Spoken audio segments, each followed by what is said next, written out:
Thanks to everyone involved in organizing EC. I know it's a lot of work to organize a conference like this, and it's especially a lot of work when the conference needs to be transitioned to a virtual conference at the last minute.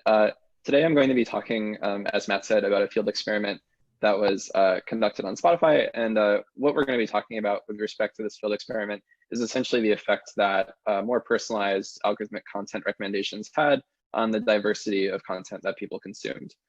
This is joint work with co-authors at Spotify, Ben Carterette, Praveen, Chandar, Zahra, Nazari, and Henriette Cramer, and then my PhD advisor at MIT, Sinan Aral. And I should also note that a lot of the work for this paper was done while I was a research intern at Spotify's tech research team. So to sort of contextualize, just recommender systems in general, which shouldn't be too tough for an audience like the one at EC.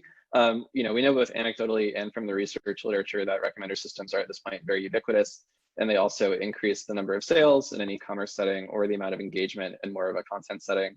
And so just to illustrate that, I have below here a bunch of books that were recommended to me on Amazon after I bought a statistics book. And so no surprise, Amazon can sort of infer my preferences and recommend me a mixture of books about statistics and, Bayesian estimation and sports and things like that. And so what we're going to be focusing on is not the fact that recommender systems can increase engagement per se, but instead measuring the effect that recommender systems can have on the diversity of what people consume. And throughout the talk, I'm going to be talking about two different types of diversity. And so I want to define them up front. So first, there's what I'm going to call individual level consumption diversity. And this is essentially a measure of how diverse any one person's consumption is. And so I'm showing you here on the bottom left, this person who consumes a mixture of podcasts that are all about technology, the internet, hacking, things like that. And so this would be a person who has low individual level consumption diversity. Now, the other type of diversity that I want to talk about is what I'm going to call intragroup consumption diversity. And this is essentially how similar or dissimilar different people in a population are. So we still have that same person who consumed a very non-diverse diet of technology-related podcasts. And then to their left, we have another person who listens to a mixture of law podcasts and true crime podcasts and history podcasts and sci-fi podcasts. And so this person would be a person with high individual level consumption diversity. And this would be a population that has also high intragroup consumption diversity because the consumption diets of these two different people are quite different. And so one thing to note is that you can have high individual level consumption diversity in the population, but the intragroup consumption diversity can be quite low if everyone listens to the same diverse diet of things, or vice versa. You could have a bunch of people who all individually have very non-diverse consumption, but that consumption could vary widely across the population. And so the research questions that this paper aims to answer are first, how does increasing the personalization of recommendations affect the amount of things that people consume? Second, how does increasing the personalization of the recommendations affect the individual level diversity of the content that people consume? So for those individual content consumers, is their consumption becoming more or less diverse?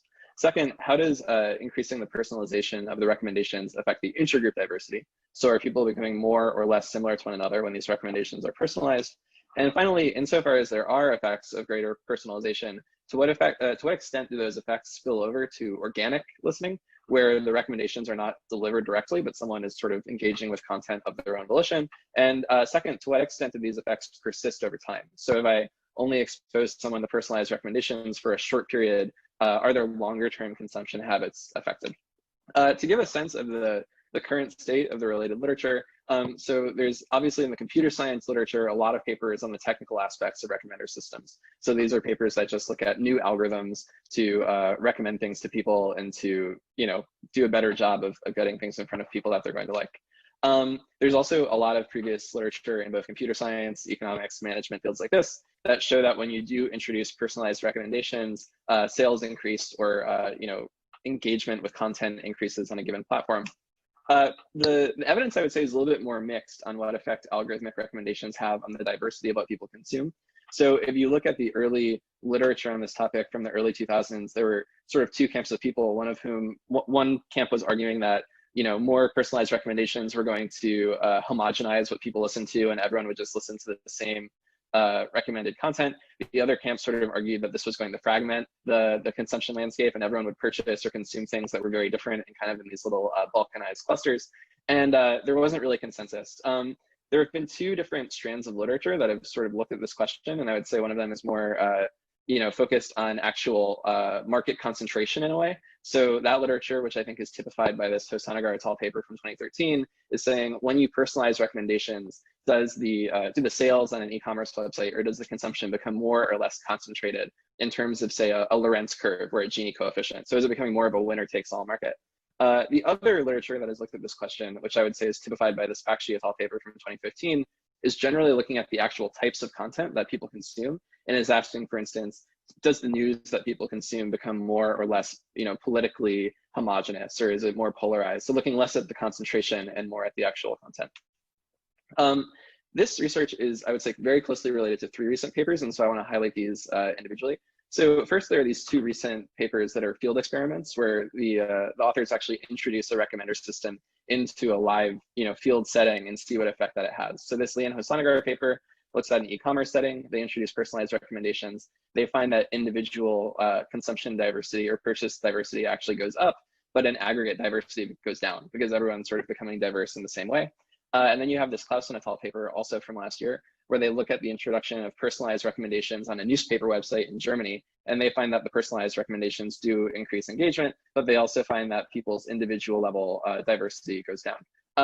The other paper that is closely related is a paper this year from authors at Spotify, and they look observationally at algorithmically driven music listening versus organic music listening. And they see, how diverse is the organic listening versus the algorithmic listening, and what is the correlation between that diversity and longer term business outcomes. So they find that algorithmic listening is in general less diverse than organic listening. And they also find that there's a correlation between more diverse listening and the probability that a Spotify user upgrades to a premium Spotify account, or the probability that they are going to churn from Spotify as a user. So sort of showing that algorithmic and organic listening, at least observationally, are different in terms of their diversity, and that there might be a link to, sort of longer term outcomes that people care about. What this work contributes to that literature is as follows. So first, we're expanding the set of algorithms and the context in which those algorithms are studied.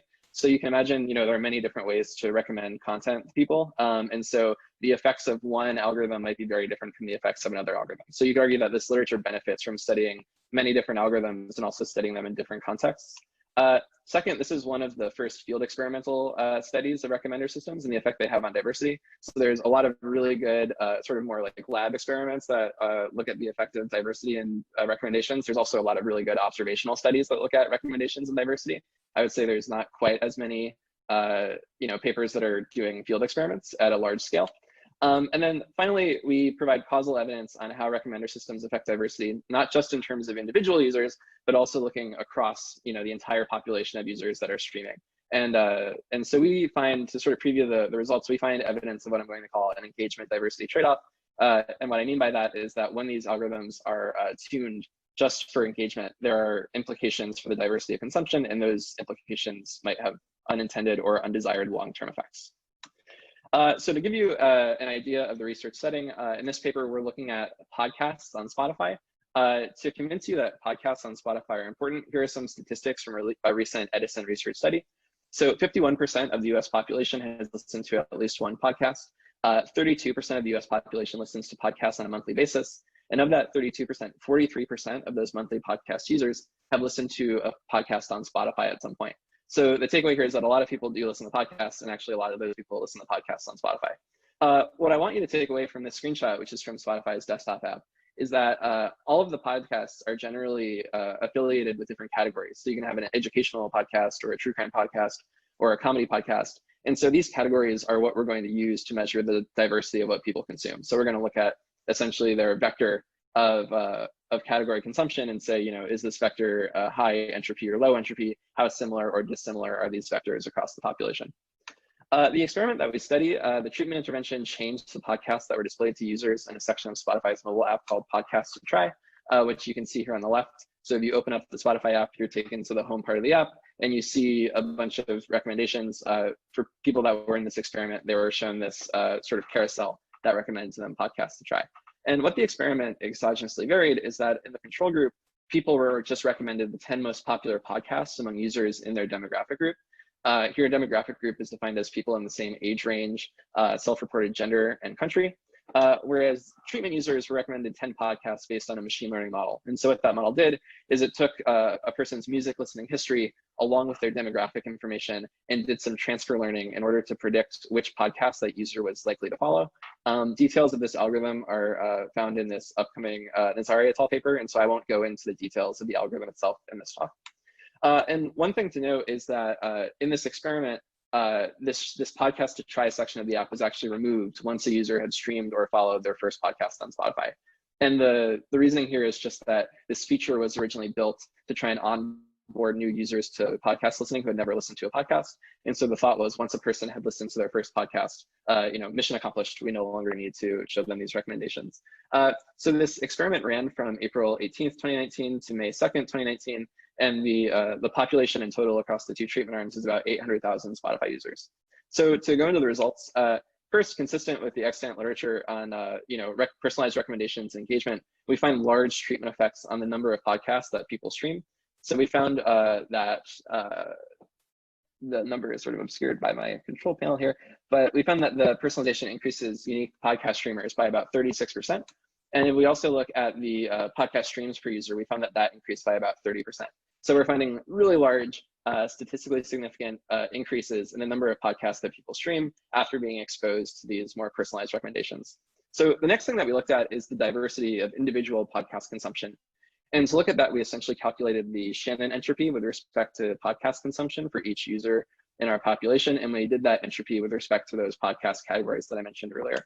And so what we found that conditional on streaming, the personalization decreased the individual level Shannon entropy by about 11%. So in general, not only is consumption increasing, but the individual level diversity of that content consumption with respect to these podcast categories is going down. Now, this particular result is kind of difficult to interpret causally because we're sort of conditioning on a post-treatment outcome, which in this case is the decision of whether or not to stream a podcast at all. And so to sort of account for this, we also do an analysis that looks specifically at a subgroup of Spotify streamers who we're going to call always takers. And these are people that we identify using this principal stratification method in this Ding and Liu paper from 2017. And what this method is doing is it's trying to identify the sort of latent subpopulation that would have always listened to at least one or more podcasts, regardless of whether or not they were in the treatment group or the control group. And so when we look at the effect of the treatment on individual level streaming diversity for this subpopulation, the always takers, we still find a negative and statistically significant effect on individual level diversity. The last thing we looked at is the aggregate level diversity. And the way that we codified this concept is to essentially take these individual level content consumption vectors and measure the variance around the mean content consumption vector. And so what we find looking at this intragroup diversity measure is that the increased personalization increased the intragroup diversity by about 6%. So not only does individual level diversity go down, but we're finding that aggregate diversity is going up. In other words, people's podcast listening diets are becoming more dissimilar from one another when the recommendations are personalized. So what I've shown you so far are sort of overall aggregate effects, but we can also separate these effects out into what I'm going to call stream referrer level treatment effects. So in Spotify, podcasts or music streams can come from different referrers. And so that can be the homepage where we were actually delivering these recommendations, but it could also, a stream can come from your library where you've saved, you've maybe saved podcasts or music, or they could come from search where you're searching for a particular piece of content. As I mentioned, the treatment only directly affects the recommendations that we see on home. And so we can actually separately measure the treatment effects for home and non-home streams. And so you would expect that the effect on streams when people are actively consuming the recommendations, i.e. the streams that are coming from home, is going to be large, but it's sort of an open question as to whether or not there are spillovers to the so-called organic streams occurring from non-home surfaces where the recommendations are not being directly delivered. And so what we find is that for these engagement outcomes, so just how much are people consuming podcasts in general, there are still statistically significant and positive effects on podcast streaming, but they're smaller than they are on home where the recommendations are directly delivered. So for instance, there's a 60% increase in podcast streamers for home, but only a 12.5% increase for podcast streamers from non-home services. We do the same thing looking at the diversity outcomes, and we find that, for instance, the individual level diversity effect is large and statistically significant for home. It makes diversity go down. This is also true for non-home, but it's much, much weaker. The exception to this rule is that intragroup diversity measure, where that overall treatment effect that we're reporting is driven almost entirely, or actually entirely, by home streaming. There's no statistically significant difference in the non-home intragroup diversity. So to sort of put a bow on all these results and sort of explain why they matter and summarize them, we find that recommendation systems can create this engagement diversity trade-off for firms when they're optimizing solely for engagement. And what I mean by this is that these algorithms can increase the amount of content that users consume, but they can also increase the homogeneity of the content that individual people are consuming, and they can actually increase the dissimilarity of what different people consume. We also found that exposure to personalized recommendations affected not only the recommended consumption, but it also spilled over into this more organic consumption. And finally, I didn't have time in this talk to go into these longer term effects, but we found that short-term exposure did not cause long-term changes to consumption, volume, or diversity. This is actually encouraging because it suggests that if you do find that your recommender system is having some unintended or adverse effect, it's possible to course correct after doing some sort of audit. Why does this matter? So first, as I mentioned, there's this Anderson et al. Paper from this year that finds that increased diversity is associated with a lower rate of churn and also a higher probability of upgrading to a premium tier. So if you're a business that's using recommender systems, there's evidence that diversity is not something that you should care about just for pro-social reasons, but that increasing the diversity of consumption can actually have longer term impacts on your business outcomes that are positive. Second, from a strategic perspective, whether or not recommender systems are causing this sort of fragmentation can actually affect the content strategy decisions of both platforms like Spotify and Netflix, but also individual content producers. So say you're making this decision between making a small amount of high budget, mass appeal content or a large amount of low budget niche content. That's probably informed by what's happening with the recommender system. Third, it's possible that these recommender systems can actually lead to the creation of filter bubbles. For instance, people talk about this a lot in the political space.